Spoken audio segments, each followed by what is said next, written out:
Krishna Thakura Dayar Saguru Dase Guru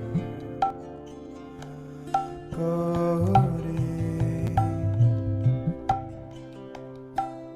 He Vaishnava Thakura Dayar Sagara Dase Karuna Kori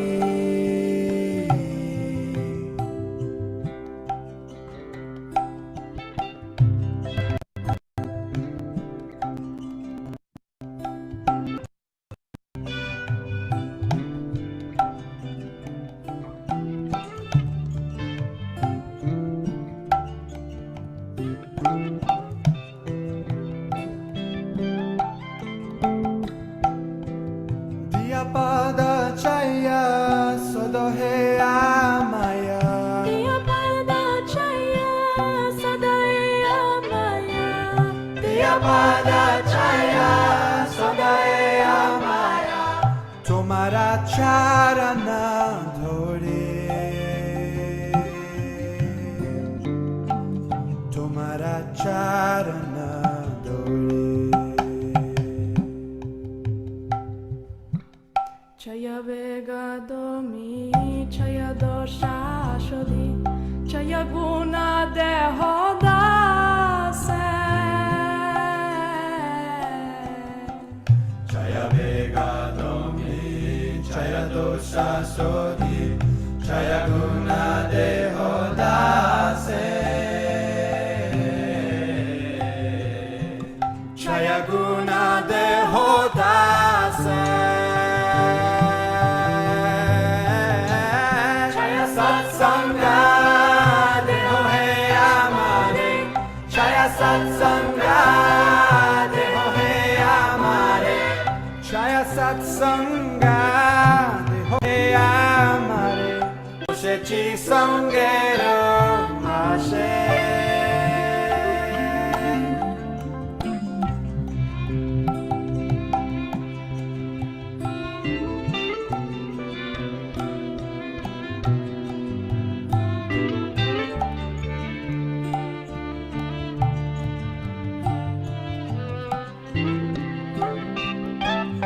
Ekakiya Mara Nahi Payabala Harinam Sankirtane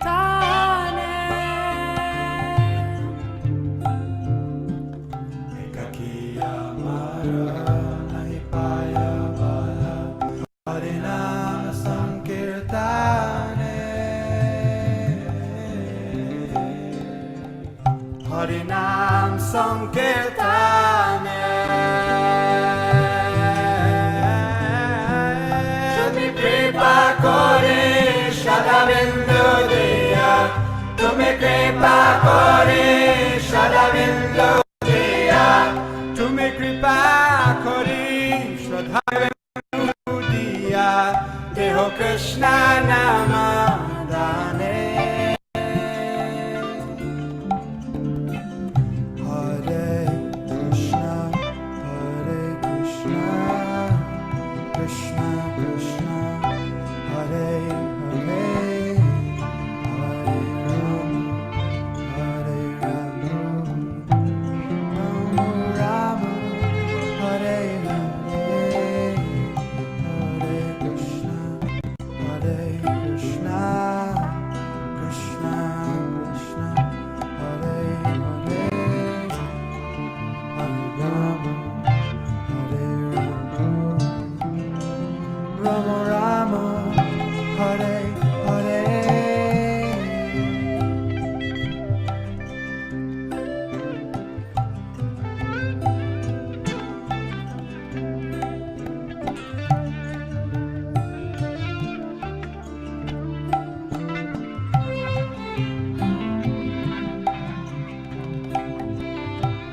Krishna se tomara Krishna dite paro tomara sakati ache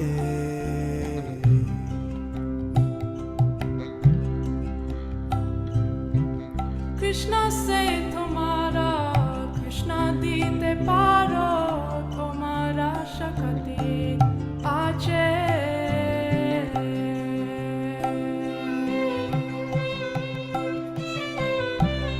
to Ganga, Krishna Krishna boli. Ami to Ganga, Krishna Krishna boli. Ami to Ganga, Krishna Krishna boli. Gaitava pache pache. Ohe Vaishnava Thakura, Doyara Sagara, Edase Karuna Kori.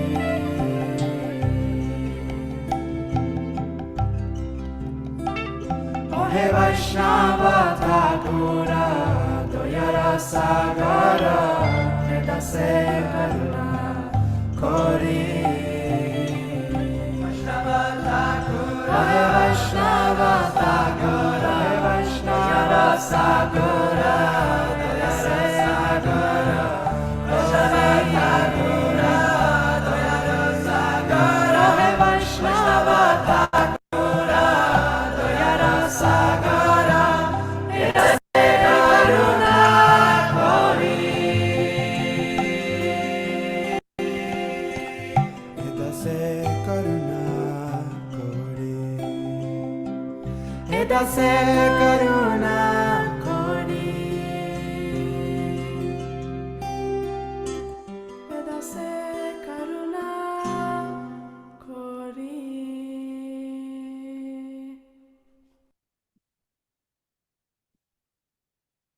Hare Krishna. Welcome everyone. Hare Dandavat Krishna. Pranam. Dandavat Pranam. Jai Srila Prabhupada. Hare Krishna Prabhuji, Dandat Pranam Krishna. Hare Krishna. Thank you everyone for joining. I apologize for the delay in joining. Actually, for the long run, I wanted to see if we could move the time to 7:30. I've been thinking about this for quite a few weeks, but I didn't suggest it because I didn't want to change things. That's why I just want to have a quick informal discussion, because I'm at the temple in the morning during japa time, and then I generally get late because I'm coming back, and it really cuts the time there short. Today I was on time, and then someone said, I really need to talk to you about something. They stopped me, and then I got late. So it's just the Mangalarati time, morning program time. So I was just curious if that may be okay. If anyone has any objection or any thought regarding that, I'm happy to keep it at the same time. But if it's okay with everyone, then starting next week, we could maybe move it to 7:30 if that works. What does everyone think about that? It's okay? Okay. It's okay for us. Like I think it is okay for me. 7:30 works better. Actually, Works for me also, Prabhu. It's 8:30 here, so it's still fine. Okay. Great. Yeah, because also one or two people are joining from California, and for them, 7 a.m. is 5 in the morning. And if we do it 7:30, it'll be 5:30, so they can finish their Mangalarati. Yeah, 8:30 EST. That would be 8:30 EST, 7:30 my time, and 6:30, and then 5:30 LA time. So, would anyone prefer to keep it at 7? Please don't hesitate to just be honest. This will give me a clear idea. The new time is wonderful, Prabhuji. I think everyone is good with that. Thank you so much. Hare Krishna. Okay, thank you. So next week we'll start at 7:30, and I'll start right on time, if Krishna willing. Nothing goes, but my intention will be to start on time. Okay. So let us begin with the opening prayers. Thank you again, everyone, for joining on this very auspicious Kartik morning. We're in the month of Kartik, so it's especially nice to study the scriptures together. Om Jnanam Timirandhasya Jnananjana Shalakaya Chakshurunmilitam Jena Tasmai Shri Gurave Namaha Shri Chaitanya Manobhishtam Stapitam Yena Bhutale Swayam Rupa Kadammayam Dadati Swapadantikam Vandeham Shri Guru Shri Yuta Padakamalam Shri Gurun Vaishnavangsha Shri Rupam Sagrajatam Sahagana Raghunathan Vitam Tam Sajivam Sadvaitam Savadhutam Parijana Sahitam Krishna Chaitanya Devam Shri Radha Krishna Padan Sahagana Lalita Shri Vishakhan Vitangsha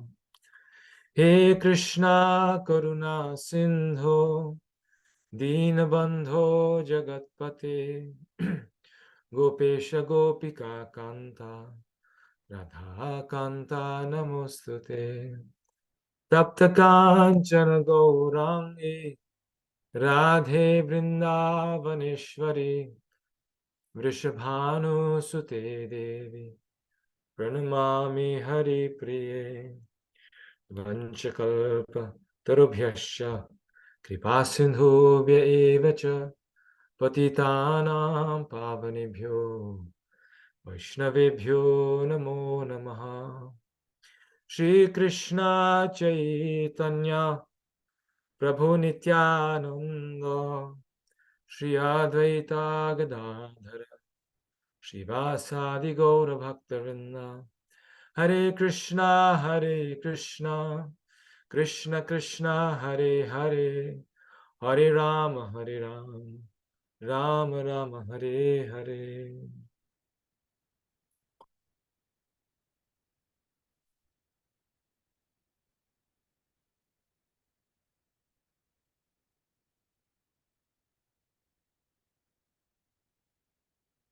Okay. So we're Isopanisad, and last week we discussed text 12, and as we saw, it was a very technical verse, so it took longer than expected. Today I'm really planning to do 13 and 14 so that we can make some quicker progress. So we'll plan on doing 2 verses, 13 and 14. Om Namo Bhagavate Vasudevaya. Om Namo Bhagavate Vasudevaya. Om Namo Bhagavate Vasudevaya. Anyad evahu sambhavat. Anyad ahu asambhavat. Iti shushrumadhiranam. Yenastad vichachakshire. Anyadevahu sambhavat. Anyadahora sambhavat. Iti shushrumadhiranam. Yenastad vichachakshire. It is said that one result is obtained by worshipping the supreme cause of all causes, and that another result is obtained by worshipping what is not supreme. All this is heard from the undisturbed authorities who clearly explain it. So, continuing with the theme of text 12, you may remember, it said that one result is achieved by worshipping the demigods. Another result is obtained by worshipping the impersonal Brahman, and another result is obtained by worshipping the Supreme Personality of Godhead. This verse is continuing that. It's sort of now, you could say, packaging it as an essence. That one result is for worshipping the Supreme Cause. One result is worshipping anything other than the Supreme Cause. And this verse 13 is very similar to also text 10. Text 10 said, the wise have explained that one result is derived from the culture of knowledge, and that a different result is obtained from the culture of nescience. Right? So one is from the culture of knowledge, another from the culture of nescience. One is from worshipping the Supreme Cause, one is from not worshipping the Supreme Cause. So this contrast is there very much in the Upanishads and the scriptures in general. What is knowledge? What is ignorance? what is supreme, what is not supreme. They're trying to sharpen our intelligence, trying to explain things to us as they are. So translations are sambhuti and asambhuti. Again, remember, we had sambhuti and asambhuti where? Which text did we have this in? Sambhuti and asambhuti.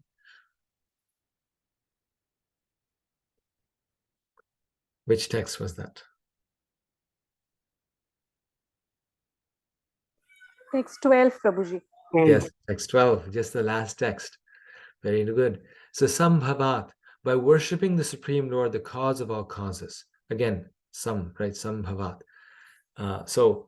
One, by worshipping Supreme. Asambhavat, by worshipping what is not the Supreme. So here's the exact words. So mantra 13 says, there's one result from worshipping the Supreme and another from worshipping that which is not supreme. Mantra 13, translation and purport, explains that one result is obtained from worshipping the Supreme Lord, and a different result is obtained from worshipping that which is not supreme. If we worship the Lord, we will reach him in his eternal abode.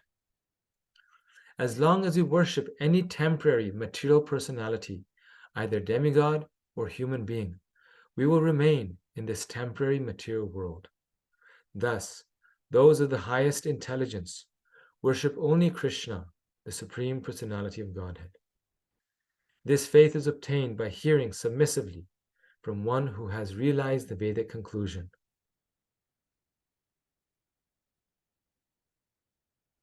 The simplest form of worship is to hear and chant the activities of the Lord.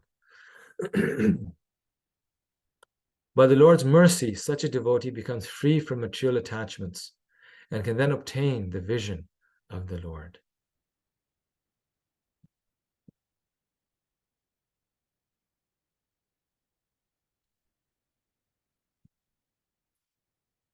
So, Prabhupada in the purport explains that the verse from the Gita, Abrahma Bhuvana Loka, that you worship anyone in this world, even up to Brahma, the highest living being, down to the ant.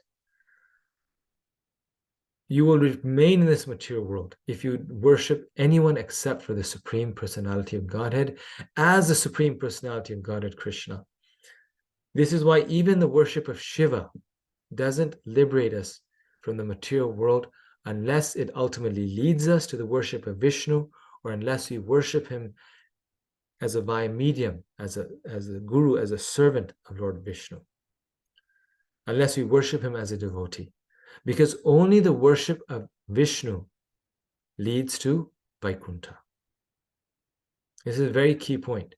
Anything else we worship in this world, it won't. We worship the devotee because the devotee is giving us Krishna Prema. Because he's a servant of Krishna. But we don't worship him as God. If we worship him as God, we will not get freedom from this material world.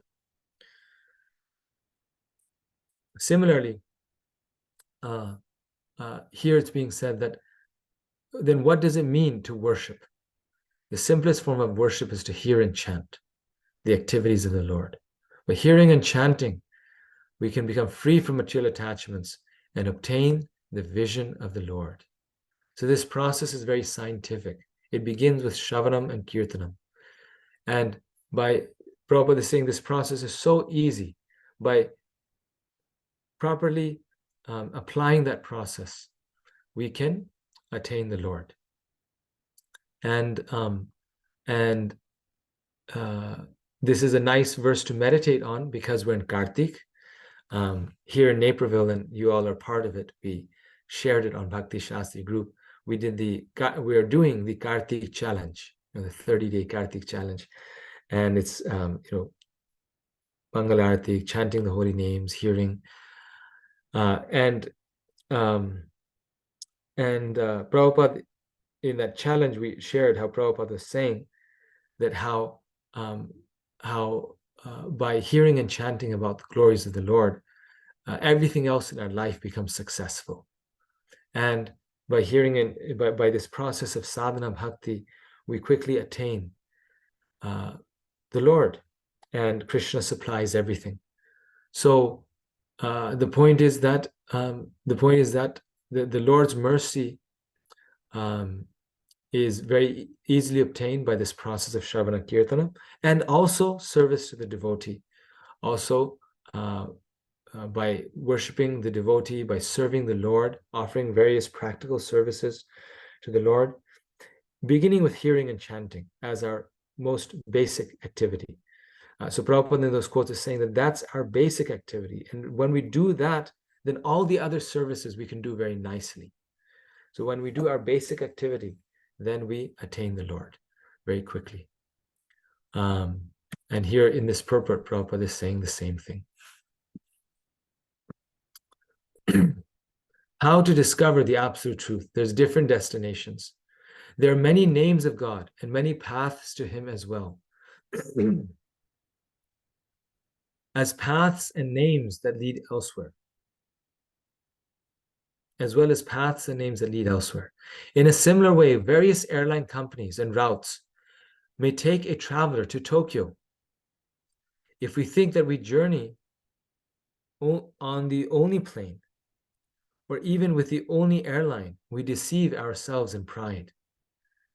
Yet not every plane traversing the earth at this moment is headed for Tokyo, or even Japan, and some airlines don't have flights for the Far East at all.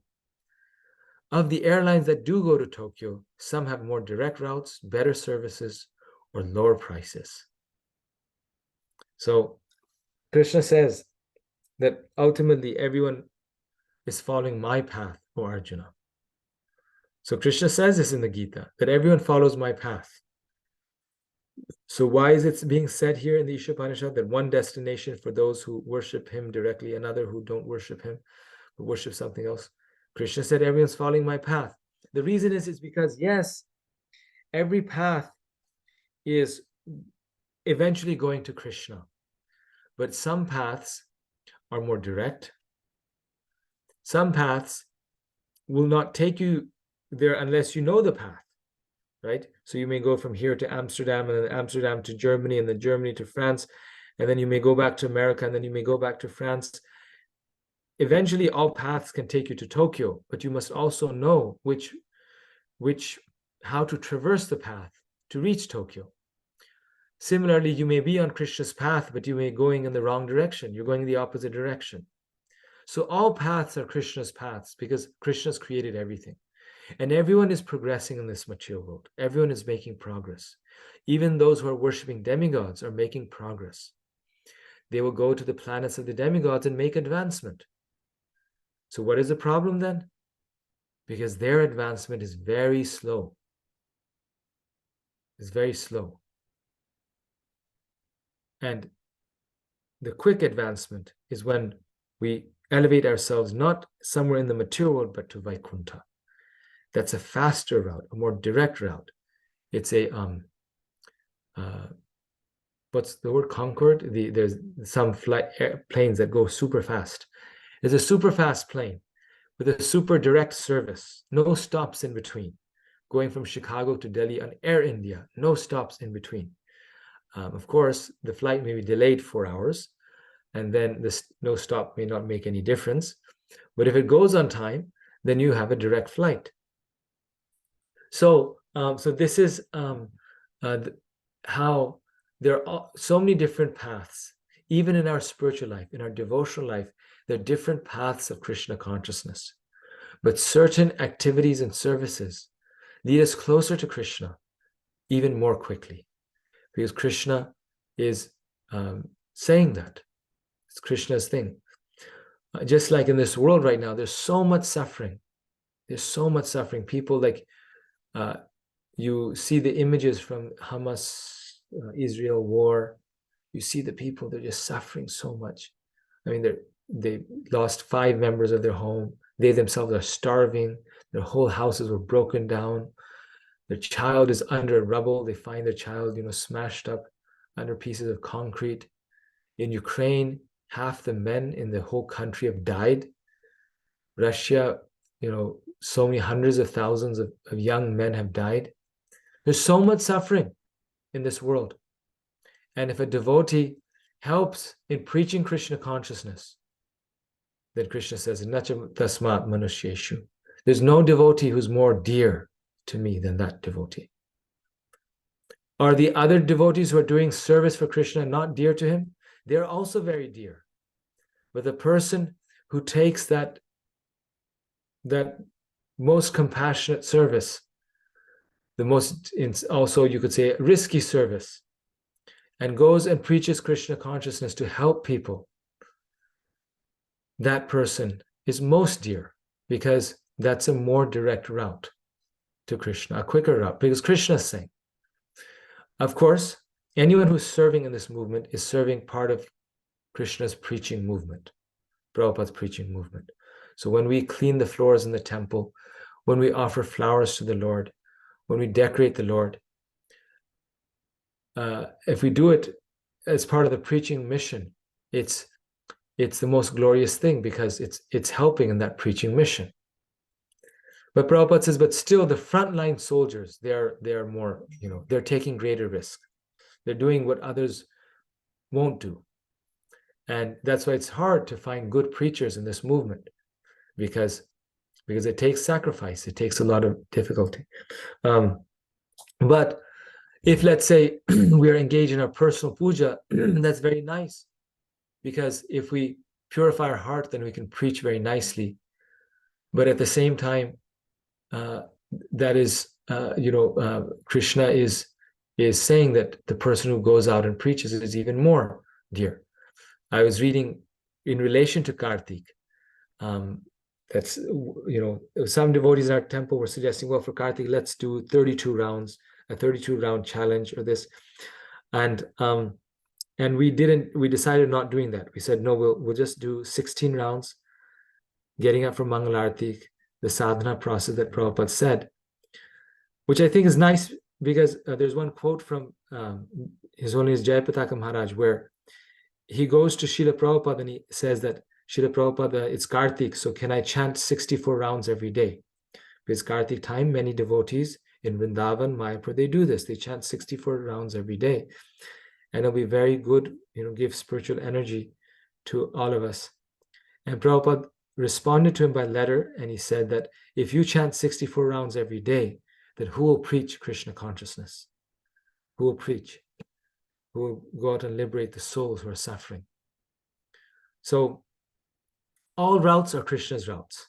And that's why it's very difficult. I myself, I conflict in my mind every day. Should I do this service or this service? Should I read more or should I do this more? If we don't do our routine services nicely, then we cannot preach nicely. All these are paths to Krishna, but we have to see what is the best route, the most quickest route to Krishna. Not what is most, you could say, comfortable, but what is the thing that will lead me to Krishna the fastest. And for different devotees, it depends, because based on their inspiration from the Lord and also the spiritual master.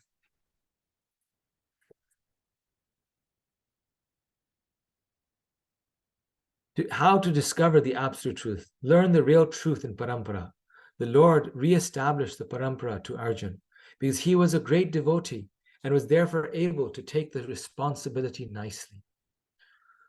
But there are so many Bhagavad Gita commentaries by people who don't accept Krishna. How can they help? So this is an example of how all paths lead to Krishna, but all paths don't directly lead to Krishna. They are giving Bhagavad Gita, but they're misunderstanding it. They're misinterpreting it. And rather than helping people, it's confusing people. So they're following Krishna's path, but they're going in the opposite direction. Whereas those who follow the parampara, this beautiful, most compassionate, most merciful parampara, they are going to Krishna through the super fast highway path, through this parampara. This is like, the super fast highway path. In one lifetime, we can make it back home, back to Godhead. That's the good news. That's the best news. So how do we discover the absolute truth? The worship of the supreme cause is very important. Lord Krishna is the supreme personality of Godhead. This is confirmed by Shastra. Worship of Krishna is pouring water on the root of the tree.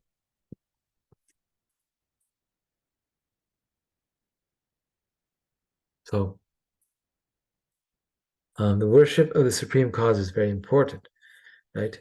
If we worship Krishna, then everyone else becomes happy. All the demigods, all the devas, they cannot complain.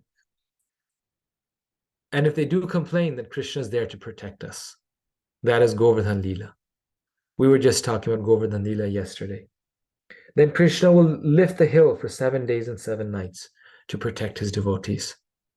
But if we worship some fallible demigod or some fallible being, then what is our protection? And we will maybe please them. Even them, those fallible beings we can never please. But then we'll displease so many other people and there's no one to protect us. If we please one person, we cannot please another person. And if we displease them, then we see what Indra does to the Vrajavasis. This is actually a very significant point. That the Vrajavasis had worshipped Krishna every single year. Sorry, they had worshipped Indra every single year since many, many generations. What Nanda Baba was about to do was a very routine Indra Yajna that all the farmers would do. And every single year they would worship Indra. And just one year, they come in the talks of a talkative boy and they're misled. Right? 1 year they're in Maya and they don't worship Indra. And they forget to worship him. And look what Indra does to them. He is ready to destroy them and kill them and drown them. And all these years, they had not worshipped Krishna. But 1 year they worshipped Krishna. And look what Krishna did for them. He lifted Govardhan Hill for 7 days and 7 nights and gave everyone there pure love for him. That is a difference between worshipping a demigod and worshipping Krishna. If you worship a demigod, you can quickly achieve material gains. But if you make a mistake, you're finished. Because it's a business transaction. You do good business, you'll get good results. But if you don't do good business, you're fired overnight. But with Krishna, it's a transaction of love, trust, faith. One of selfless love. And Krishna's selfless love for us. So Krishna, if you ask him for something, he's not obliged to give you because it's not a business transaction. He'll give you what's good for you in a way that's good for you. And if you make a mistake, like a father, because it's a relation of love, he holds us, he carries us when we are incompetent or imperfect. So only worship Krishna. Don't get distracted. This is Mana Shiksha, also Raghunath Das Goswami. He says, even amongst Krishna's avatars, he says, why worship Lord Vishnu or Narayan? You may get stuck in Vaikuntha. And of course, because he's such a liberated soul, he says that that's worse than hell. Of course, we cannot say that. But he says, we want to go to Vrindavan. So only worship Krishna, Lord Chaitanya, Jagannath. Of course, Prabhupada also says Sita, Ram, Lakshman, Hanuman. We can worship. He had some temples there. But the focus is Krishna. Krishna's always in the middle. And we should worship Sita, Ram, Lakshman, Hanuman. And so many devotees are. Lord Nrsingadev, he gives love for Krishna in the mood of the gopis. So Lord Nrsingadev is a very special form of Krishna. He's not like exactly an avatar. He's one of the immediate kind of, you could say, expansions of Krishna, because when Prahlad Maharaj needed help, then Krishna did not send his avatar to go and help Prahlad Maharaj. Very significant point. Because for his pure devotee, Krishna can't do anything less than give himself. I mean, if he's sending his avatar, his expansion, which is completely himself, but if he's sending his avatar, that means the devotee is not like he's second important, right? Krishna has to come himself. He promises this. Vishwanath Chakravarti Thakur says that Krishna says, I give to the devotee my very self. So Krishna has to come himself. So Lord Nrsingadev cannot be an avatar of Krishna. He is Krishna himself. But to satisfy Brahma, and Brahma's also pure devotee of the Lord, and Brahma's benedictions, not to negate them. It's Krishna, but he takes the form of a half man, half lion. So he's not like Pradyumna Aniruddha, where he's like, expansion from Balaram, and he's like Mahavishnu, coming from Balaram. No, he is Krishna himself, like Lord Chaitanya very much in that same mood. This is why Lord Nrsimhadev worship is so central in our movement. We are like, always every artik after that we chant Nrsimha prayers. Prabhupada, worshipped him, and these great acharyas, they had shilas, Nrsimhadev shilas. If they were, wanting love of Krishna in the mood of the gopis, why Lord Nrsimhadev? Because he gives love for Krishna in the mood of the gopis. Because he is non-different than Krishna. Krishna did not send an avatar to help Prahlad Maharaj. So, under how to discover the absolute truth, one also needs purification. Those in passion and ignorance can hardly become purified. Lord Krishna, from within the heart, removes passion and ignorance. And one comes to goodness. This can be done by anyone. There is no limit. And all they have to do is surrender to a bona fide spiritual master.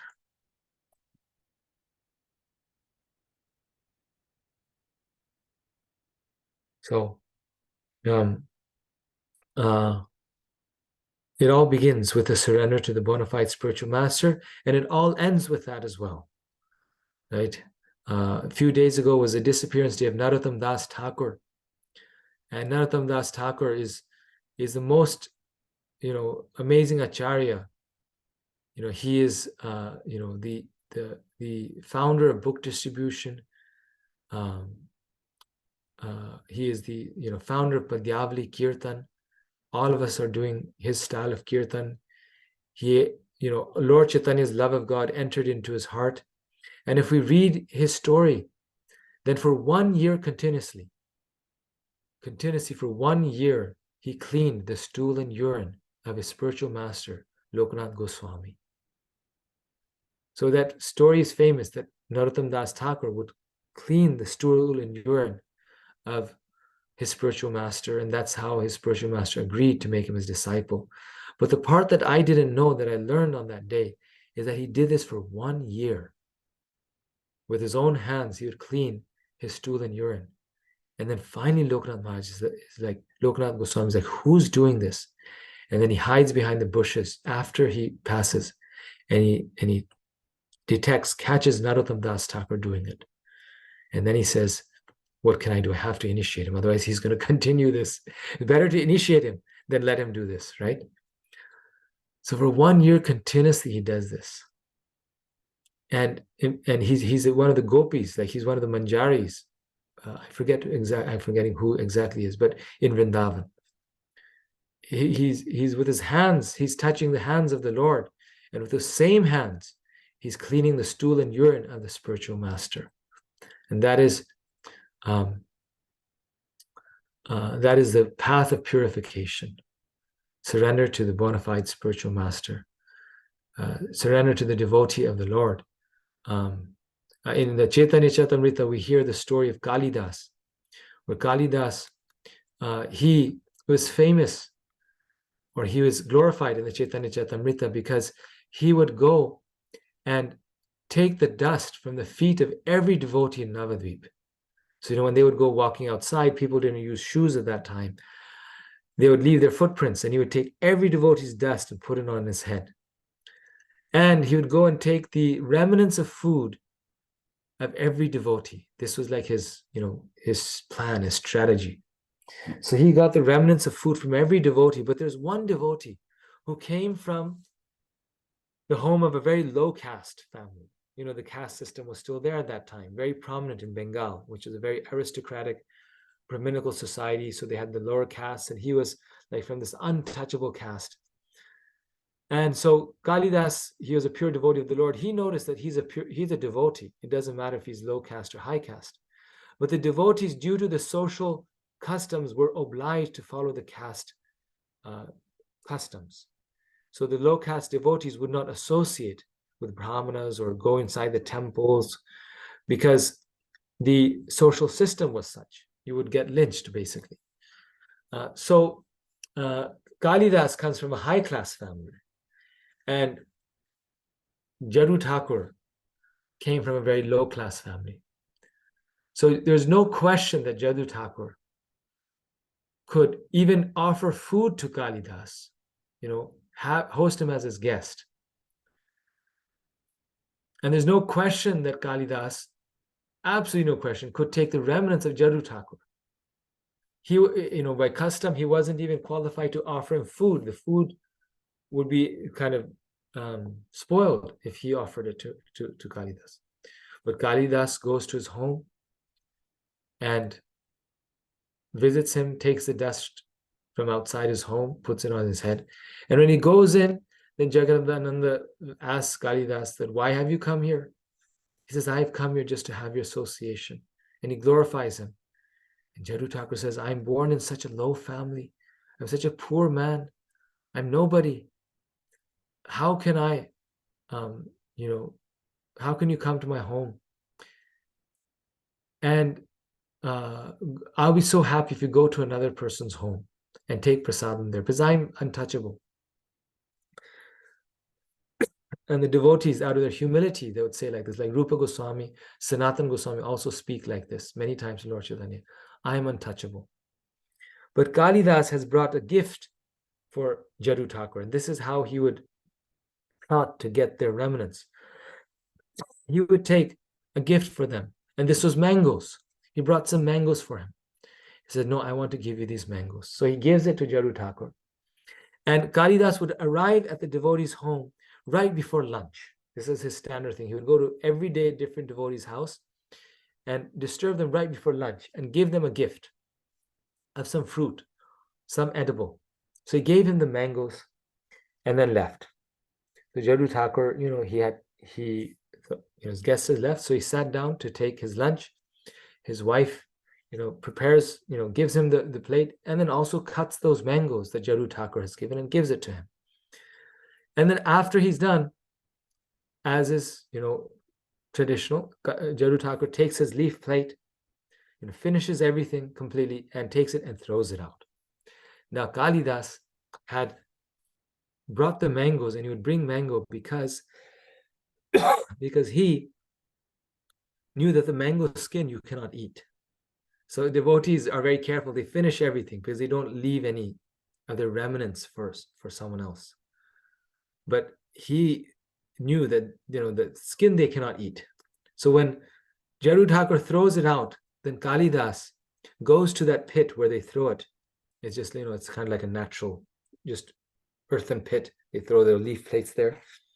And he looks through him and he recognizes, this is the mango that I gave. This is that he had. He takes those peels and he eats them.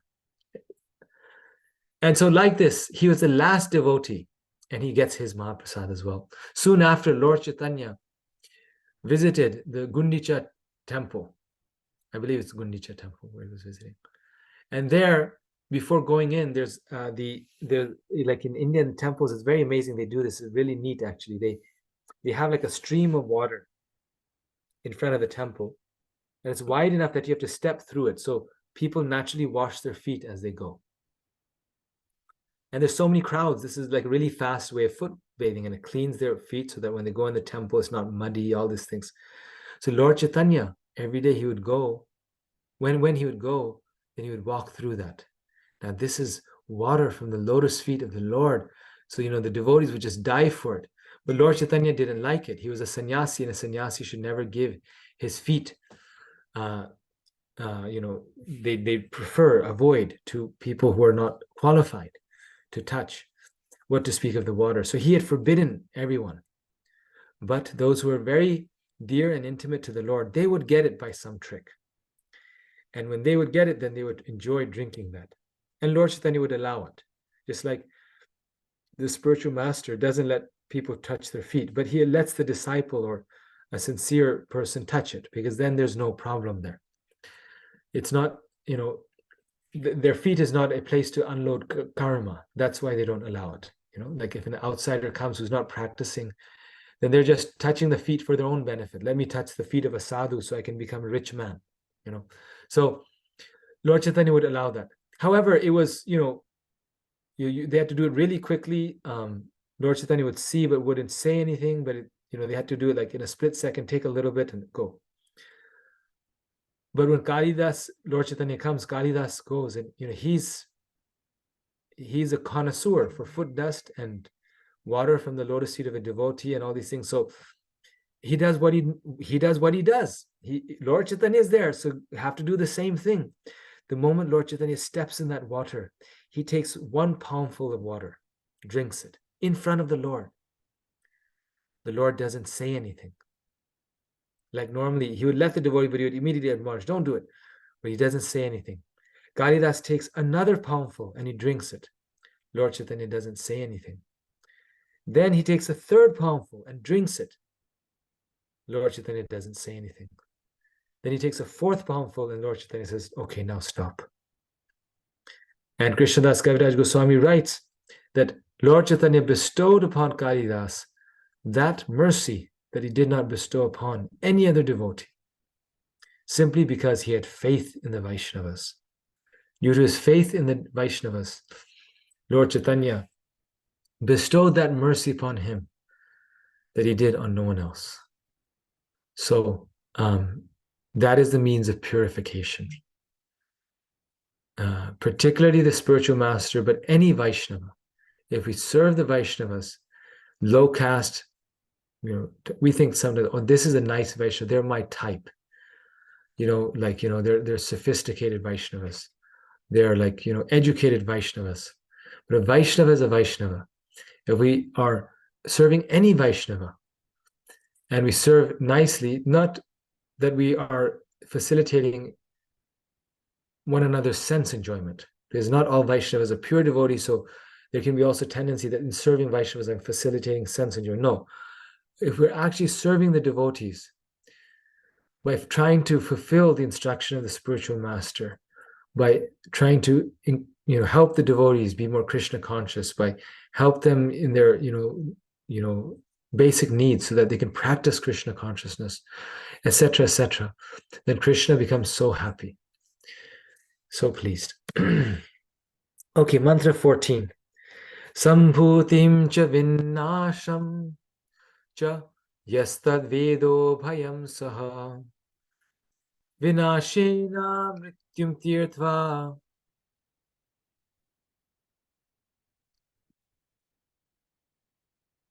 sambhutyam mritamashnute. One should know perfectly the personality of Godhead, Sri Krishna, and his transcendental name, form, qualities, and pastimes, as well as the temporary material creation with its temporary demigods, men and animals. When one knows these, he surpasses death and the ephemeral cosmic manifestation with it, and in the eternal kingdom of God, he enjoys his eternal life of bliss and knowledge. So which verse does this remind you of? So many verses, right? Similar theme. But particularly verse 11, that one should learn the process of nescience and that of transcendental knowledge side by side. Because by learning these two things side by side, we get the full blessings of immortality. The same way, understand Krishna as well as his material creation, because that is also part of his pastime. And to understand the moon, to appreciate the moon, one also needs to understand the darkness around it.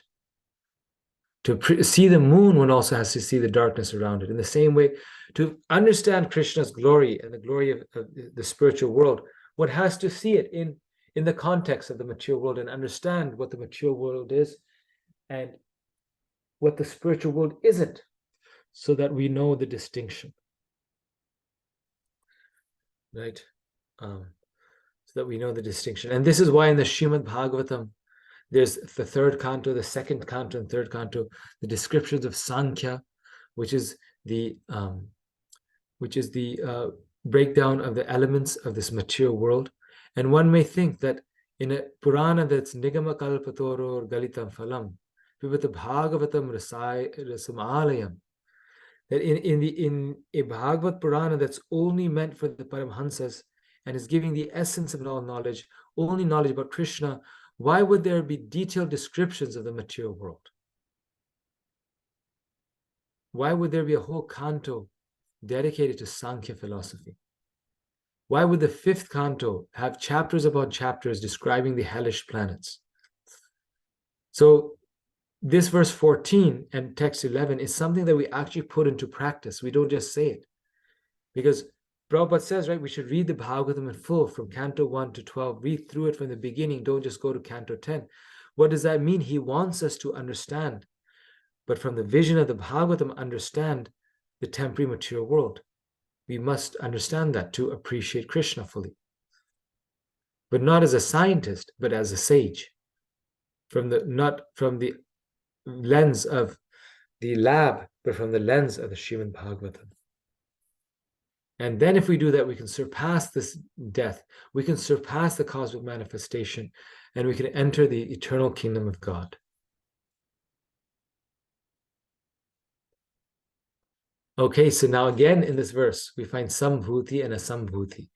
In this verse, Sambhuti means the eternal personality of Godhead, his transcendental name, form, pastimes, qualities, and paraphernalia, the variegatedness of his abode, etc.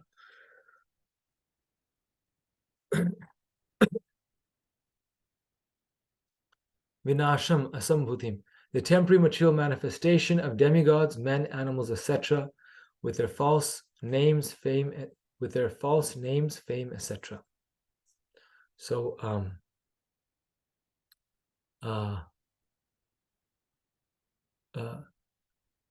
in this case, Sambhutim refers to the Supreme Lord and his paraphernalia and his abode, and Asambhutim means all that is subject to destruction. So mantra 14 says one must realize the eternal Lord and the temporary material world, both.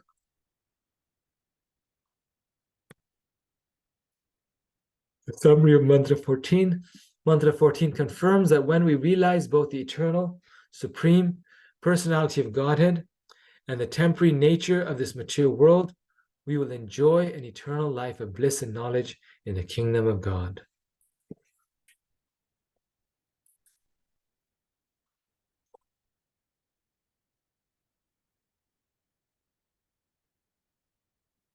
The practice of devotional service helps us to cultivate this attachment to spiritual life and detachment from material life.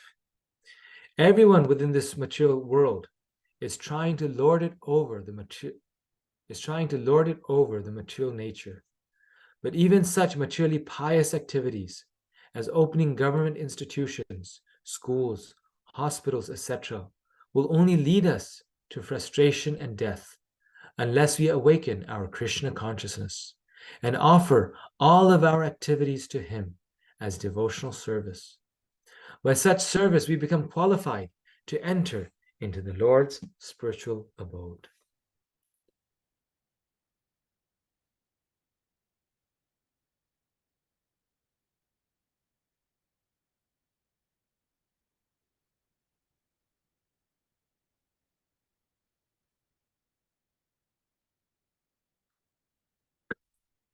Material knowledge is not sufficient alone.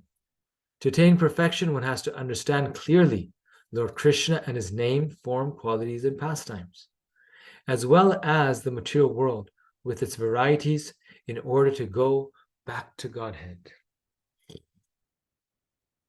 So not just the material world we cannot understand, we have to understand everything in its fullness, particularly very clearly Krishna's name, form, qualities.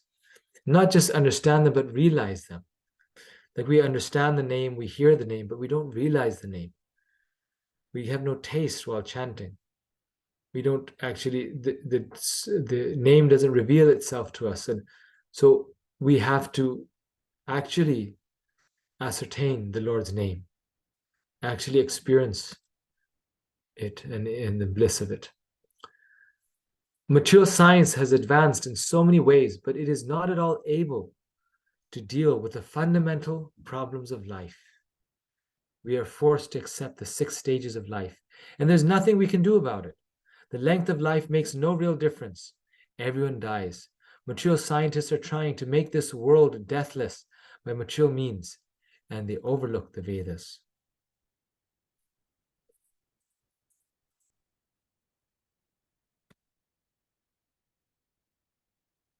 To achieve real freedom, different planets are there with their different time scales, but only in the spiritual world can one become free from time. Lord Krishna rules there, and one can only approach him through devotional service. So we have to go there to overcome all these problems. We are trying to dominate the material world, the material nature, and even Lord Krishna, but we cannot. We are dominated by them. We have to educate people how to really solve the problems of life. So we even try to dominate Krishna, because we try to tell him, this is what you have to do, Krishna, and this is the way it should be, Krishna. This is the way I'm going to try to make it happen. But Krishna is not under our whim. Only knowledge of the spirit soul is insufficient. Prabhupada and the purport is stressing here that we also have to learn the spiritual, because he is writing to a materialistic society. One must also learn the science of matter so as to understand how one is implicated and know what not to do.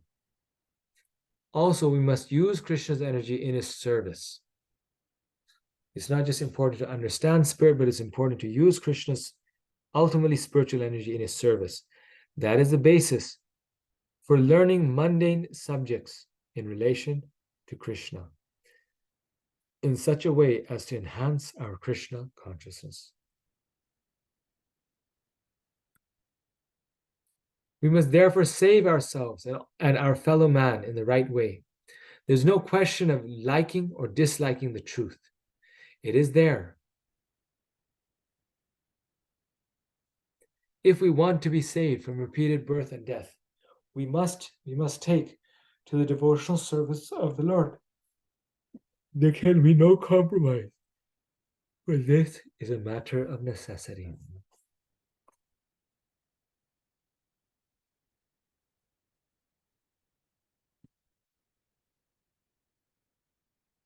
For our chanting in bhakti to be effective, we must distinguish between worship of the absolute and the relative.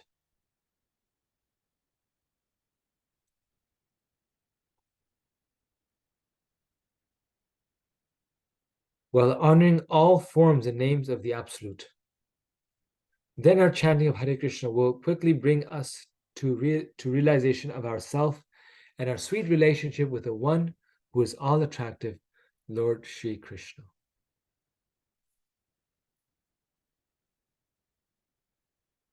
So chanting is always effective, but when we chant in knowledge, it becomes even more effective.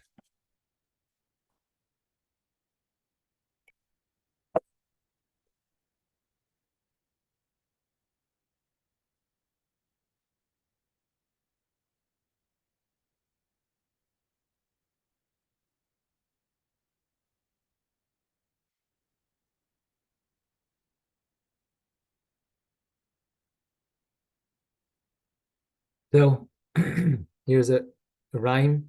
You may worship the Supreme, or you may not, but without eternal life, what have you got?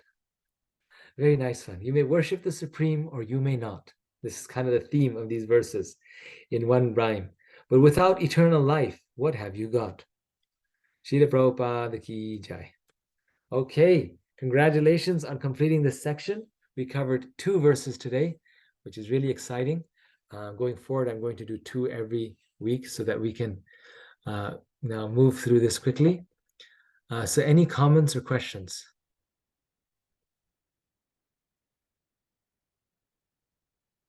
Yes, Hare Krishna, Rupa Mataji. Hare Krishna, Prabhu. Hare Oh, it Krishna. was a wonderful class. With my humble obeisance. That's what Prabhupada just did. I have a question. Nowadays is question being vegan. and I'm actually trying to find a proper way to guide people when they have questions. Is they're saying why the Hare Krishna temple is using what do you call the dairy product? What is that necessary? Why we cannot do that? There's so many whys, you know. So I will love to if you give me a little guidance on that. So your question is, that was an example in terms of dairy products. But what was the general question? How do we respond to people's questions? Is that the question? What is? How to guide people why we use dairy products, because if the veganism is becoming a very strong, and people are some Okay. people are very nice and humble, some people are very aggressive about it. Yes, But yes. Yeah, so that's a very good question. That is a very kind of a controversial question also, because on one hand, we should not be drinking this milk. It is a fact.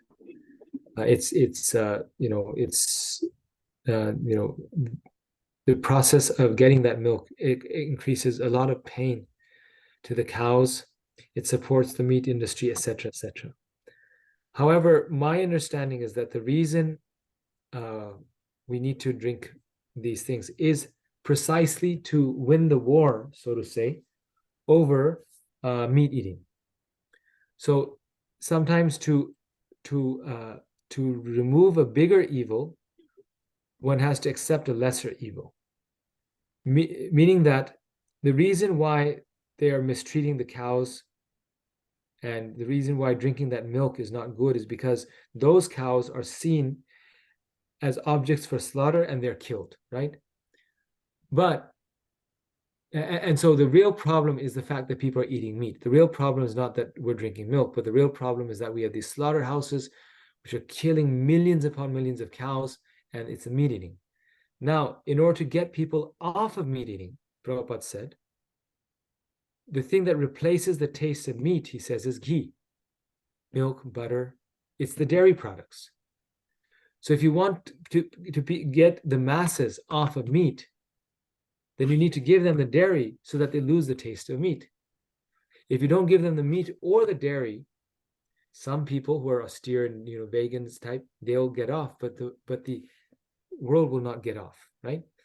So sometimes it's necessary, and here I'm just speaking logically. There's so many other reasons also, but I'm just speaking logically that if our goal is to stop violence towards cows, then the quickest path is to get people hooked to ghee and dairy, because then they have the replacement. Prabhupada actually says in one place, he says, the blood of the cow is actually very, very nutritious. But when the cow is giving its blood in the form of milk naturally, then why are you killing the cow for its blood? And in the form of milk, it's very nutritious. The blood of the cow in the form of milk is nutritious, but it's not nutritious in the form of meat and blood. It causes cancer. It's, so many problems, diseases, all these things. So if we don't give the milk, then actually people will be missing something, and they're less likely to get off of meat. Milk purifies, sharpens the finer tissues of the brain so that they can understand spiritual life. Milk is very dear to Krishna. So we may say that, well, we won't do milk, but we have to offer it to Krishna. Krishna needs his butter and his sweets. And then we take the prasad.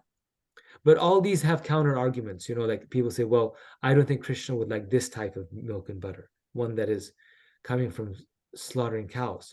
And I agree with that point, right? So that's why my main point is that Prabhupada had a strategy on how to change the world. And that strategy was a very effective one, that feed people Krishna Prasad, feed them a lot of ghee, milk, and butter, and that'll get them off of meat. And once you have them off the meat, then the milk is no problem. If they're not slaughtering the cows, then we have no problem in taking that milk. If they don't slaughter the cows, they're going to love the cows. So this is a big topic. I don't want to actually discuss this further because this is a little off topic. I just answered. Yeah, no, that's fine. That's fine. Thank you so much. I appreciate it. Yes, Hare and Krishna. Hare Krishna. Thank you so much. And I also see there's a comment in the chat So we'll discuss it more maybe offline. Thank you. Sanjeev Prabhu. Hare Krishna. Hare Krishna. Dandavat Pravartanam. So, actually, I have one question regarding Kalidas eating the remnant from the pit of the Yes. his follower, right?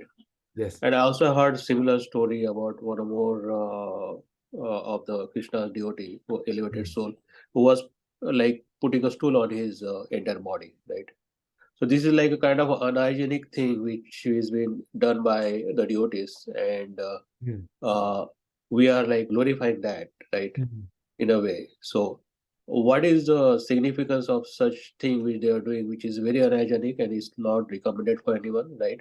Yes. And we are glorifying it. And what is the purpose of this? It doesn't make any connection as such with my Yes. understanding to Yes. devotion to Krishna.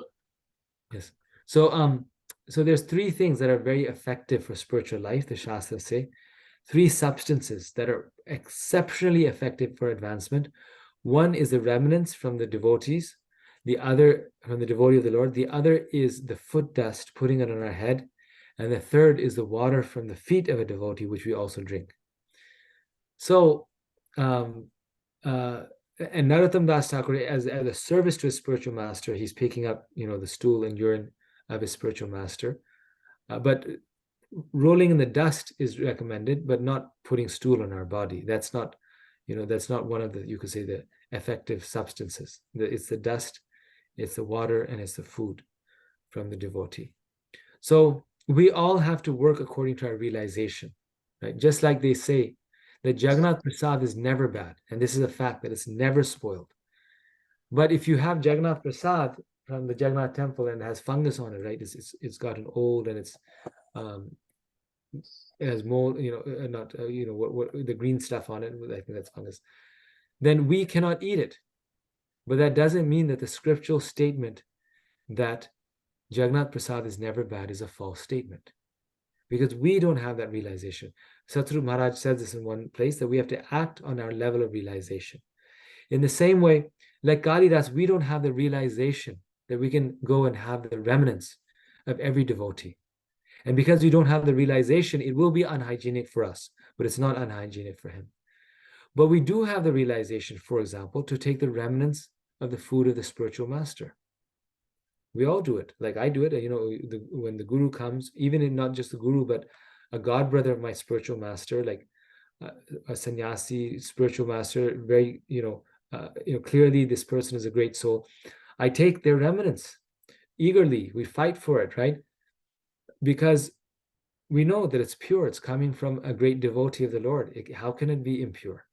How can it be impure? It's coming from a great devotee of the Lord. It's spiritualized. So depending on our realization, we can act.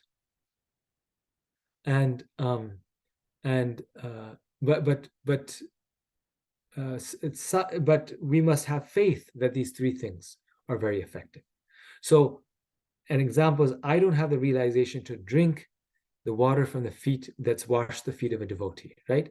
Because I may feel that, well, that feet, it's washed the feet, it's, the feet may have walked in so many places, and the feet may have, bugs on it, right? So I'm going to drink that, right? So I may not have that realization. But if I don't have that realization, I can take the dust from the feet of a devotee and put it on my head.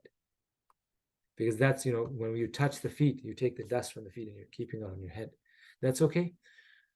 I may not have the realization to eat the prasad of a devotee because of concerns about health of all the devotees, but I can take a grain of rice. That won't kill me, right? If I just take the prasad, but I take this little bit, I'm honoring it. I'm recognizing that it's very potent because of the spiritual potency in it. But then because I don't have the realization of Kalidas, I'm not eating it like, full bowls of it. So we can follow these principles, but do it to our level of realization. Regarding cleaning the stool and urine, I mean, we don't get the opportunity, but if we get the opportunity, it's the most blissful service. And one basic way of doing that is to clean the bathrooms at the temple. Take that service or clean the bathroom that a devotee is going to use. That is that is doing service like Narottam Das Thakur. We have another example. I mean, this is not a sentiment. It is actually our process. Ishwar Puri, who was a spiritual master of Lord Chaitanya. Spiritual master of Lord Chaitanya. He became the spiritual master of Lord Chaitanya, the spiritual master of God, because it's specifically described that when Madhavendra Puri was very elderly, he cleaned the stool and urine of his spiritual master because he was in bed rest. And due to that service, he became exalted. Similarly, every child in the world becomes exalted if they, offer service of their invalid parents when they become very old. There's one devotee who went to my spiritual master and said, my mother, she's bed rested now. And it could be anyone, but in his case, it was his mother. And he said, I have to, in India, you don't have, this Medicaid and Medicare. So he was taking care and, cleaning her stool and urine every day. And he asked him, is this devotional service? Sometimes I feel like I'm just, this is not good service. This isn't serving Krishna. This is not devotional service. And Guru Maharaj said, this is your service to Krishna. So what to speak of a devotee? Even for our parents, we do it. We have to do it. That's what makes us humble. But we are on our level of realization. Yes. Thank you, Ruben. I think in one of the program I went to Sat Sarupa. So yeah, there he just took like one bite of the food and then he said, okay, distribute to this thing. So that was like liberate of him. So I think some of the gurus, they are doing this. So I got your point. So we have to be at our realization. We need to work on these things. So thank you. Yes, Prabhu. Yes, and hygienic should be followed. I fully agree with you that because like some devotees, and I saw this is very traditional practice in ISKCON, that if Charnamrit fell on the floor, Prabhupada in one place, he writes that you should lick it up because it's Charnamrit of the Lord, right? So when you fall, devotee would get down. I saw this in the Philadelphia temple, and with his tongue, lick it up from the ground. And I was thinking, oh, Prabhu, this is like not hygienic. So I was not on that level of realization. And that devotee wanted to take the risk, that's his choice, but he didn't have to. He could have taken, Prabhupada was stating a principle, he could have, so in the same way, the remnants of a devotee, we can just take one grain and honor it, but we must know the spiritual potency in it. That's the main thing.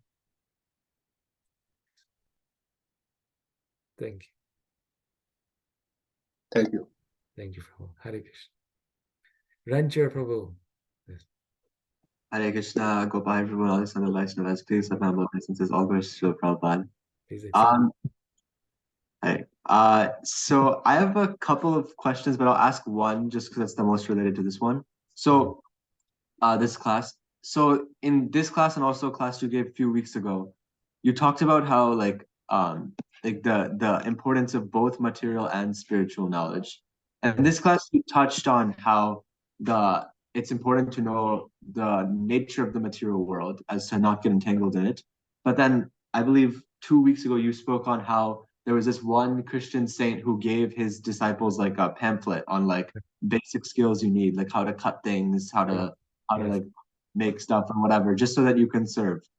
But there may be situations where individual devotees, due to like previous backgrounds or whatever, they may not have the sufficient material education to quote unquote preach in this material world.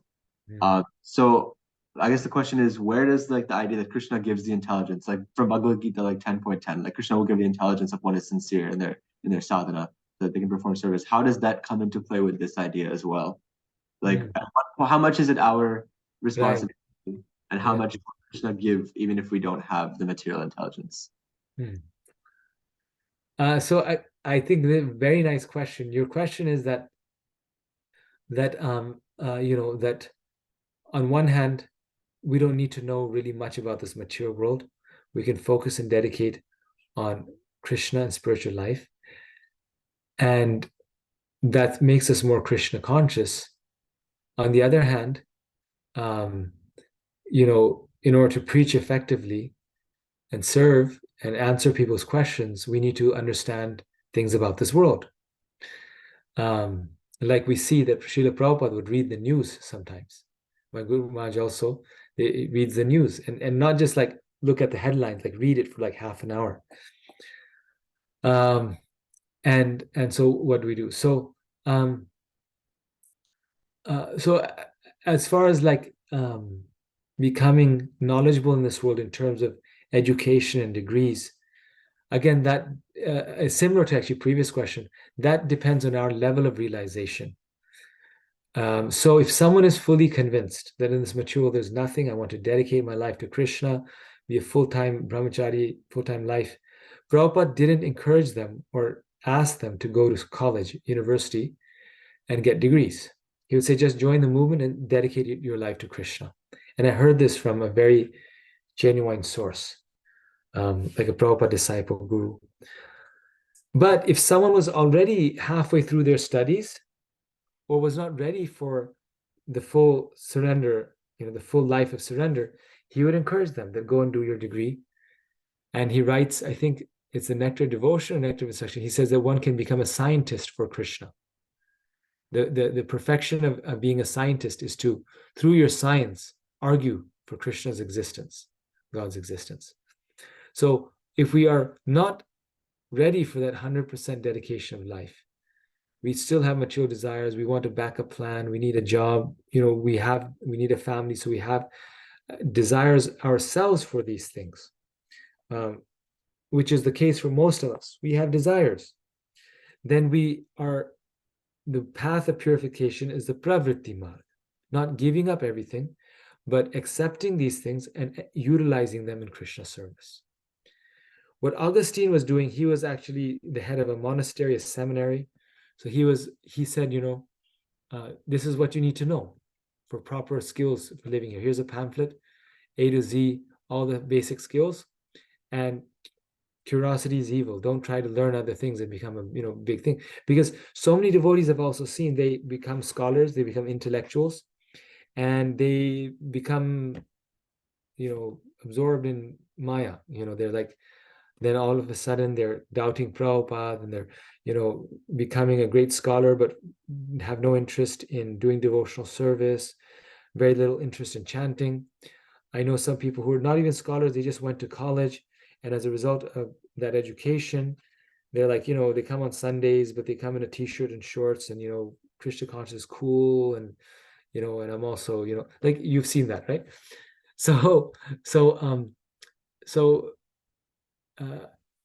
Sakam karma yoga, nishkam karma yoga, that's the difference. And we need to be honest with ourselves. If we're not on the level of nishkam karma yoga, then we utilize education. On the other hand, there's another case where sometimes what we want to do, our nature, is also what Krishna wants us to do. So someone has a super IQ and they want to become a scientist and surrender, use their skills for Krishna. Well, Krishna gave them that IQ so that they could do this. So Krishna also wants them to do it, and therefore the spiritual master also encourages us to do it. So not necessarily is Sakam Karma Yoga Nishkam Karma, because sometimes what we want, Krishna also wants. But the main thing is that that material knowledge is cultivated in the pure stage only to assist us on the pure level. It's only there to assist us in our service to Krishna, to understand Krishna, not for our own material satisfaction. Yes, Prabhu, thank you. So if somebody doesn't have that material knowledge, but they're so elevated in their devotional service, like some of Prabhupada's disciples who are ready to surrender everything, it says Krishna will give them the intelligence to do whatever they need to do. But for everyone else, if you have the education, then we can use it in Krishna's service. But that doesn't disqualify necessarily someone who doesn't have it if they are sincere. Is that correct understanding? Most of the time, but there's exceptions. Like, for example, Tamal Krishna Maharaj, he was a great devotee. Krishna always gave him the intelligence. He would speak so well to scholars, everything. He really didn't have to go to school, but he went back to Cambridge University and did his PhD there. because he wanted to know, how do I interact and answer these challenges by academics? How do I influence them? So part of the answer that Krishna may give is go and study the material world, right? But that's a different situation than my desire of wanting to study so I can get a job and have a family and be able to, balance my material desires with my spiritual desires. All right. Thank you, Prabhuji. Thank you. You mentioned you have other questions. You can maybe mention them. We can see which ones we can cover. Yeah, unless if Yashoda Vatsal Prabhu has questions related to this, I think it's better if they can keep it Okay. all on one topic. Yes, so let's do that and then we'll come back to you. Yes. Yes, Prabhu. Yashoda Vatsala. Hare Krishna Prabhuji, Hare Dandat Krishna. Pranam, Jai Shri Prabhupada. Thank you so much for the wonderful session and, relating those 11, 12 with, 13, 14 and, yeah, thank you for the perspective. Or rather, I always feel what I hear from you, listen from you, it goes somewhere deep. So thank you for that. And so, and thank you for giving that example, because I was also feeling that point on, what is the consciousness, or what is the realization of an individual. Even when parent does for their kids, their realization for cleaning the stool of their child is something different. The That's a same good way, I example, think we actually. should. Yes. Yeah, the same way, I think. Thank you so much for giving the other example, which is there going on. I know it went for 6 years in my family. My brother was doing it for my mother. And I remember, so this is the real service, I think, and the same way we should do it. I also, completely, feel, aligned on that. I also wanted to just, give that particular point on my Guru Maharaj talking about the breaking news. And he always says that, yeah, that's the perfect thing, like what Ranchod Prabhu said, that Tesham Satata Yuktanam Bhajata Priti Purvakam. And Krishna will give the intelligence. But yeah, at the same time, he mentions that, do not run behind the breaking news and break your head, but rather, if Krishna really wishes, you will see those news somewhere on the banner. Someone will call you, someone will specially send you WhatsApp message and all. And it happened to me, at least during the whole COVID time. I have not seen a single news, and I'm still alive by Krishna's mercy. So yeah, for last 5 years, I have not read any newspaper. I have not seen any news specifically on any news channel, but whatever news used to come, and that has really helped me. Yeah, thank you so much, Hare Krishna. You're a wonderful example. I wish I could follow that. I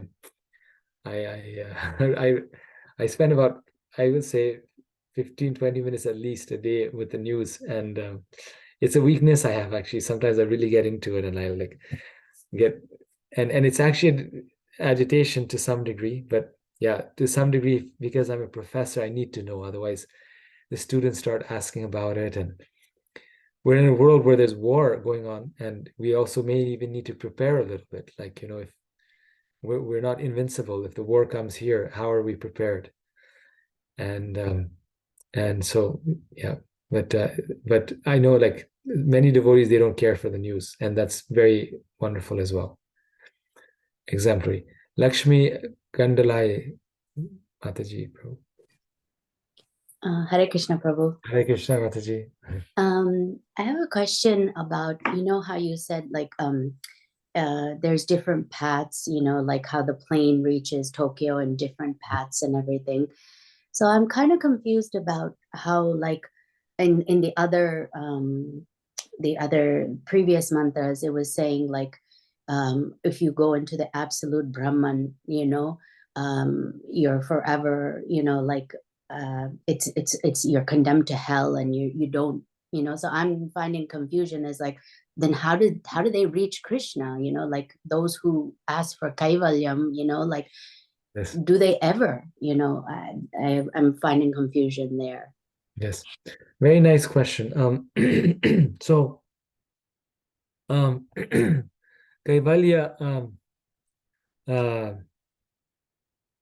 Kaivalya is a form of liberation, but it's not really liberation, because the nature of the soul is wanting pleasure.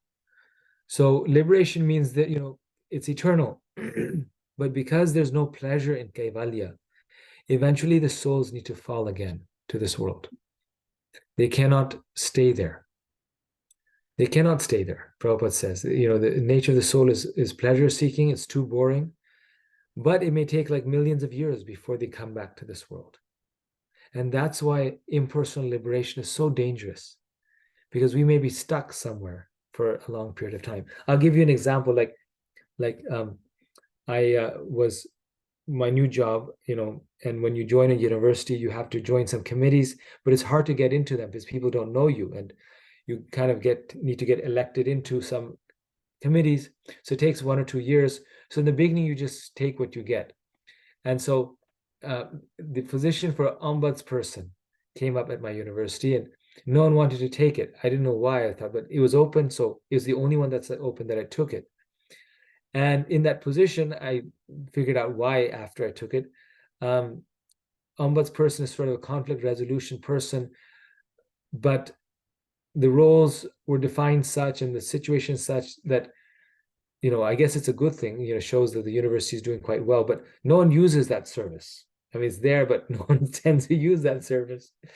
And the rule is that if you're an ombudsperson, because you have to be kind of unbiased, you can't join other committees, other university governance committees. So I had this position, this nice position, but it had no work associated with it. And I couldn't do anything else besides it in terms of my committee service. So it's like kind of like, Kaivalya, Brahman realization. You have the title, you got the position, but there's no reciprocation, no relationship, no rasa. And so as soon as 2 years were over, I gave that up and took something else. And now it's empty again. And some new guy is going to come who can't come get into any of their committee and is going to take it. And this is why it keeps changing every time new person, because invariably every single person gives it up and takes something else. So that's what Kaivalya is. You've, realized something about transcendence, you've merged into the Lord, but as soon as they get knowledge of something else, the Sankirtan devotees traveling through the Brahmajyoti, they immediately leave it. And Prabhupada says you can go up from there because you may get purified by hearing the chanting of pure devotees. You're sitting there in a pure state, but you don't know what to do. So you are in a pure state. Chanting works immediately on your heart. So you may go up, or out of utter boredom, you may just come back to the material world. But you won't stay there eternally. But it'll be a long haul. You're wasting time. Just like Prabhupada says, if we make a mistake, we come back to human life. But he says, avoid it. Don't fall into Maya. Because if you go to the animal species of life, it might be 1,000,000 lifetimes before we come back. If, let's say, I become, a snake because I'm so envious, then there's 8,400,000 species of life. And whichever species you go down into, you have to go through all the ones above you. So your consciousness develops gradually, so you come back to the human form, generally speaking, unless you're like Jad Bharat, unless you're like Bharat Maharaj.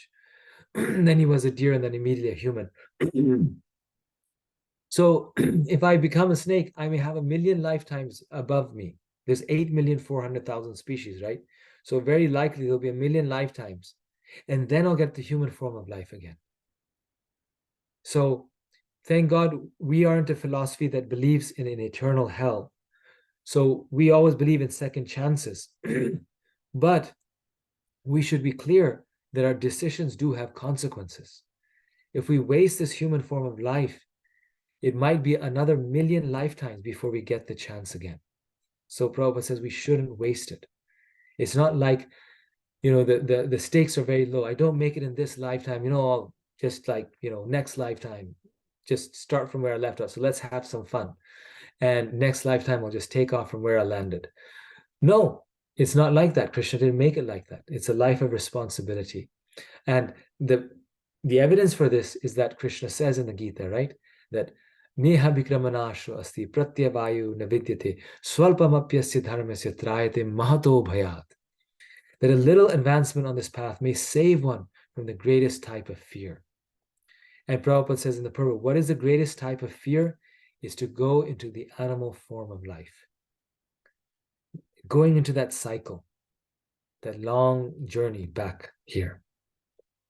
If it's just one lifetime, it wouldn't be a greatest type of fear that Prabhupada, that Krishna say, Mahato Bhayat. He says, oh, I just one lifetime, I'm back. If it was just one lifetime, it wouldn't be that. So Prabhupada said, even of devotees who practice Krishna consciousness, he said to about one disciple who consistently rejected Prabhupada's callings. And he said that because he's not taking this up, he'll have to wait 700 lifetimes until he gets, again, a bona fide spiritual master. Because he's intentionally turning away, not valuing what he has. So along similar lines, Prabhupada also 2 or 3 occasions, he gave numbers like 400 lifetimes, 700 lifetimes. So especially once we have it, we have a great responsibility. And because we've had Krishna Prasadam, we are, most likely destined a human form of life. Because once we have the prasad of the Lord, we get the human form. But it may be 700 lifetimes before we actually get the association of devotees. There could be 700 lifetimes in Syria or, in Gaza, going through hell and not getting that chance again to associate with devotees. So very rare opportunity that we have, very fortunate opportunity. And Brahma Jyoti is kind of, wasting that opportunity. Yes. Thank you, Prabhu. It's a very nice explanation. Thank you. Thank you for the nice question. Yes. Rancher Prabhu. Yes, I just go maybe 5 more minutes. Please go ahead. Yes. So I'll ask one more question. This related more to the spiritual master and Guru Tattva in general. So you said in a Srimad Bhagavatam class earlier in Baltimore in August this year, you said that the Guru's mercy first comes in the form of material suffering, and then it comes as nectarian bhakti rasa. The class wasn't recorded, so I couldn't get the full meaning of it. But I'm remembering this point. Could you describe a little bit more about what you meant by that and elaborate on it more? Actually, Prabhu, what I was quoting or referring is Vishwanath Chakravarti Thakur in his 10th Canto commentary. He says that Krishna's first wave of mercy comes in the form of excruciating suffering, and his second wave of mercy comes in the form of sweet bhakti rasa. And then his third wave of mercy is when Krishna is really pleased with a devotee, then he says, I give my very self to him. So in the context of the class, I may have mentioned that, the Guru's mercy may also manifest, or that mercy may manifest through the Guru, but particularly what Vishwanath Chakravarti Thakur is saying there, and he says this in the section where the gopis, due to separation from Krishna, they are stopped from going, and some of them, they actually give up their life, right? They burn their material bodies in that separation. And Vishwanath Chakravarti Thakur then makes a general point where he says that those on the path of bhakti, expect some difficulties first. And he uses strong words. He says, excruciating suffering. And we see this, most devotees' lives, this is a fact. They go through a lot of challenges first. And then once going through those challenges, then they're just like, Krishna they're just like blessed, they're just showered by mercy. Almost every great devotee I can think of in our movement, you see a similar pattern. Of course, this is not something that we would say to Channel 7 when they come to the temple, or even to new devotees, but we're all Bhakti Shastri students, kind of mature devotees, so we can, or in a Bhagavatam class, we can, mention this, that we shouldn't be surprised. Bhakti Siddhanta Saraswati Thakur also says that the path to Krishna is laden with thorns. So first we have to walk on those thorns before we get the roses to walk on. All right. Thank you, Prabhuji. Thank you. And of course, the purpose of those thorns is that it deepens our Krishna consciousness. It purifies our heart. It helps us understand, what's good and what's bad. Like I mentioned that story before about that devotee who joined the ashram, and he's out on book distribution one day, and one day these two people come and mug him. And when you get mugged, it's a very violent experience. Because they come and they kind of they shock you. My father actually experienced this once in Spain. They come and they slap you really hard, or beat you, and then you're in shock, and then they take everything away from you.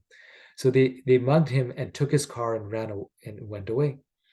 And so he walks back to the temple, and he tells the devotees what happened, and the devotees, they empathize with him, ask, "Are you okay?" And he actually says that, this was very good that this happened to me, because I never told all of you, but before I joined the ashram, I was actually a thief. I was a professional thief. And I joined the temple to, steal here at the temple. But then in the course of being with all of you, I became a devotee, and I realized that this is the goal of life. And so once my life changed, I completely changed. I'm never going to steal in my life. But I never truly realized how much pain I gave people when I would steal, and actually how bad it is to do. Like why a devotee would not steal. And therefore, I possibly could have stolen in the future. But he said that this experience was such a blessing, because then I actually understood how much pain I gave to people. When I got mugged myself, I understood how much pain I gave to people when I stole things from them. And this is what I needed, exactly what I needed. So this is the idea there, that Krishna is giving his first shower of mercy, is helping us realize that we are, that what the right path is, that we are not meant to, lead a life like that, but lead a life like this, right? So that first wave of mercy comes in like the corrective, the corrective punishment instead of suffering, and then after we learn from it, we rectify ourselves, we purify ourselves, then the bhakti rasa comes. Yes, and in the first wave, there's also bhakti rasa there. It's there, but there's also that experience, right? So it's Krishna's giving us both. He's reciprocating with us. He's also giving us the spiritual experience. But then you're right, once we're past anartha nivritti, then it's just the mercy, because we don't have to deal with the anarthas anymore. All right, thank you, Prabhuji. Wonderful answer. Thank you. Thank you, everyone. Wonderful session. And next time we'll start at 7:30. So we're delaying by half an hour.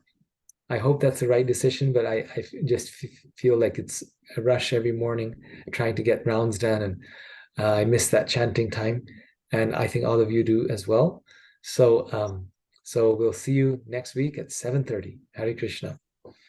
8:30 Hare Thank you, Prabhuji. Krishna. Hare Krishna. Thank you so Thank much. Hare you. Krishna. Thank you, Prabhuji. Thank Hare you very much. Krishna. Hare It Krishna. was a nice class. Thank Hare you. Krishna. Thank you. Prabhuji. Hare Krishna.